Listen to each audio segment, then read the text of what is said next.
Hoy mga kababayan, oh, may ano nang dinala rito, ataol. Oh. Dinala na ataol.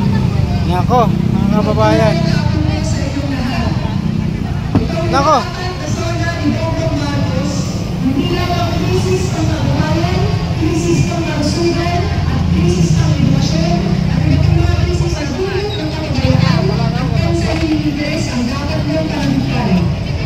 Ilang beses na nilagal ang konstitusyon, korupsyon at pagsilas ng mga ng publiko ang nagtulak ng impeachment. Nabasahan na sila, no? May dalang taol mga kababayan. Ako po. Ang pagtanggi ng kaso ng impeachment ni Sara Duterte na iiwasan ng naghaharing muri ang pinaglalabang justisya at palabot hanggat makakaya at nailulusot sa pamamagitan ng burokrasya at tinatawag nilang due processes. Mga basang sisiw na sila ngayon mga kababayan. Teknikalidad na hindi sinasagot ang mga krimen ni Sara Duterte sa taong bayan. Inilalantad nito na ang Korte Suprema na dapat ay isang non-partisan na institution ay binubuo ng mga opisyal na nananagot sa utang na loob nila sa ama ni Sara na walang iba kundi si Rodrigo Duterte. Hindi ito bago kung aalalahanin natin ang mga politikong nakakalab noon pa mula sa mga krimen at sala nila sa taong bayan mula 1986 hanggang kasalukuyan. Ang lumalabas dito ngayong sona ng paniningil ay pagkakataon para sa kilusan, para sa masa na magsama at palakasin pa ang ating mga panawagan para mapanagot ang mga katulad ni Bongbong Marcos at katulad ni Sara Duterte.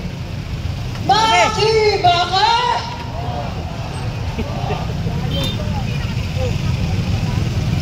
First time ko atang magsalita dito yung kamag-anak ng nasunugan ng LG dati. Mga kababayan, ako po si Kiko Aquino D, isa sa mga mamamayang naghain ng impeachment complaint laban kay VP Sara Duterte.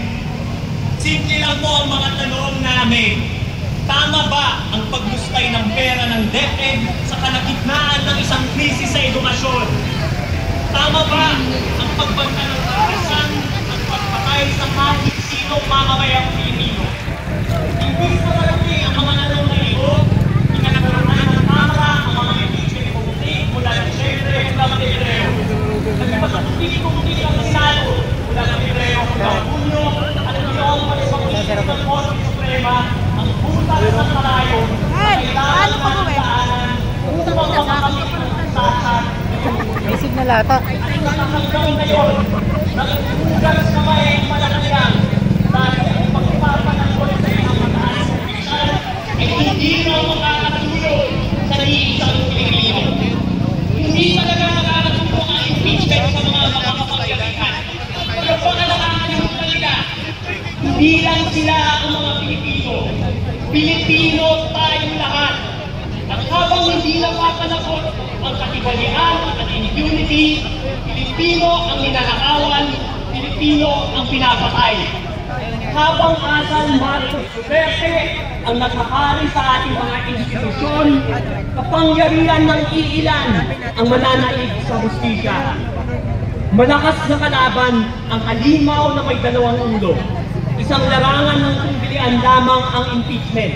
Nandyan din ang ICC, nandyan din ang budget, nandyan din ang pagkamit ng tunay na hustisya para sa mga biktima ng diktadura, nandyan din ang 2028. May kanya-kanya tayong focus sa labang ito, pero ngayong araw, nagsasama-sama tayo sa panawagang Marcos singilin! Panagutin! Sara litisin! Sara now! Maraming salamat po. Magandang hapon po. Ako po si Bohol ng August 21 Movement. 14 anyos po ako nung pinatalsik natin ang mag-anak na Marcos noong 1986, February 25. Nasa labas po kami ng Malacanang, kasama po ng tatay at nanay ko. At mula po noon, ako po talagang tinago ko yung aking experience na yun. Hindi ko makakalimutan, nagganong pala. ang Pilipino, ganun pala ang kabayanihan ng Pilipino. Ngunit alam natin ang nangyari nitong nakaraang 3 taon na nakalilipas.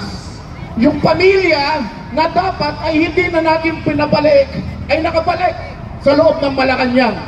Masakit ito sa amin at ang organisasyon namin atong sapagkat hindi na nga, wala na nga si Putz Aquino, ang aming founder. Palagay ko, kung nabubuhay siya, siya ngayon ang nagsasalita. Hindi po ako. Pero dahil wala na po siya, kami po ay nakikiisa sa sambayanan para ideklarang ang Marcos experiment ay isang failed experiment from the start. Nagkamali po ang ilan sa mga kababayan natin, pero okay lang po yun. Ang maganda po sanang gawin natin, educate po natin sila, hikayatin natin sila, at na magsama-sama na po tayong iwasto ang ating bansa sa tamang daan. Marcos! Sigilen! Duterte! Panagutin!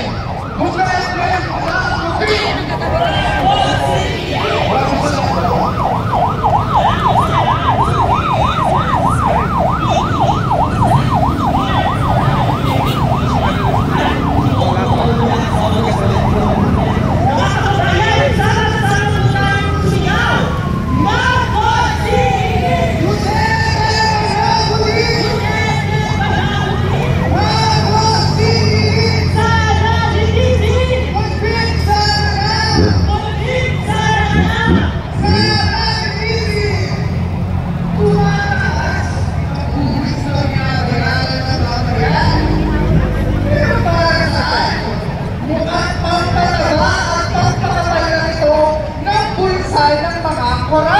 Alam na alam natin kung sino ang makikinabang sa Maharlika Investment Fund na yan.